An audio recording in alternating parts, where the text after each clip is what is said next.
ঢাকার কেরানীগঞ্জের বেকারি কারখানাগুলোতে তৈরি হচ্ছে মানুষ মারার বিষ। রুটি, কেক, বিস্কিট বানাতে ব্যবহার করা হচ্ছে পটাশিয়াম ব্রোমেট, আয়োডেট, ইস্টের মতো ক্ষতিকারক রাসায়নিক উপাদান। এছাড়া নোংরা, অস্বাস্থ্যকর পরিবেশে তৈরি হচ্ছে মানহীন বিভিন্ন ধরনের আচার, টমেটো সস। তবে এসব অবৈধ কারখানাগুলোর বিরুদ্ধে এখনও কোনো পদক্ষেপ নেয়নি প্রশাসন। কেরানীগঞ্জ থেকে রাজু আহমেদের পাঠানো তথ্যচিত্র আরও জানাচ্ছেন আব্দুল হামিদ।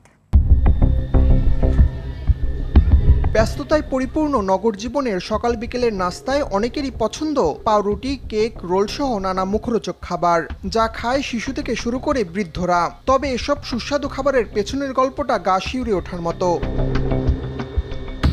ঢাকার কেরানীগঞ্জের জিঞ্জিরায় নোংরা, অস্বাস্থ্যকর পরিবেশে ময়লা আবর্জনার মধ্যেই তৈরি হচ্ছে বেকারি পণ্য।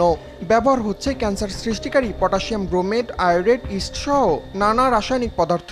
যেটা আমরা বানাই ওইটা আমরাই খাই, আপনার না খেয়ে তো পাবলিকে খাওয়াই না। যতটুকু সম্ভব ওইভাবে গোছাই রাখা হয়। ৭৯ সাল ধরে করতেছে এই বেবি, গাম তো আর এটার ভিতরে যাইতেছে না। শুধু বেকারি নয়, অবৈধ কেমিক্যাল, কৃত্রিম রং আর মানহীন কাঁচামাল দিয়ে তৈরি হচ্ছে আচার আর টমেটো সস, যার একটিরও নেই অনুমোদন। অনুমোদনের খারাপ কিছু তো নাই। বাচ্চাকে খাওয়াবেন? বাচ্চারাও খায়, সমস্যা কি? আমার বাচ্চা আমার খায়। আমরা সবকিছু নিয়ে অ্যাপ্লাই করে রাখছি। আমরা নতুন আসছি এখানে, যেন আমাদের ফ্যাক্টরির বয়স একদম কম, 2 থেকে 3 মাস। প্রশাসনের নজরদারির অভাবেই বাড়ছে ভেজাল খাবারের দৌরাত্ম্য, বলছেন স্থানীয়রা। এটা বানায় যে গোল্লা কইরা, আস্তে গোল্লা কইরা তারপরে আপনি প্যাকেট করে 6 পিসে।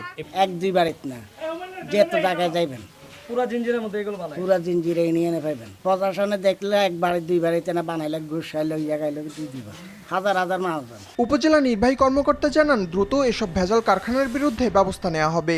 এখানে সচেতন নাগরিক আছেন, তাদেরকে অবশ্যই বলবো তারা যাতে এগুলো দেখভাল করে এবং উপজেলা প্রশাসনকে তারা যেন ওই বিষয়ে ইনফরমেশন দেয়, তাহলে আমরা যুগোপযোগী সিদ্ধান্ত নিয়ে দ্রুত ব্যবস্থা নিতে পারবো। প্রতি বছরই ভেজাল খাদ্যপণ্যের কারখানা নিয়ে তৈরি হয় সংবাদ। প্রশাসন পদক্ষেপ নেওয়ার আশ্বাস দিলেও থামানো যায় না তাদের। প্রশ্ন, কবে বন্ধ হবে তিলে তিলে মানুষ মারার এসব অবৈধ কারখানা?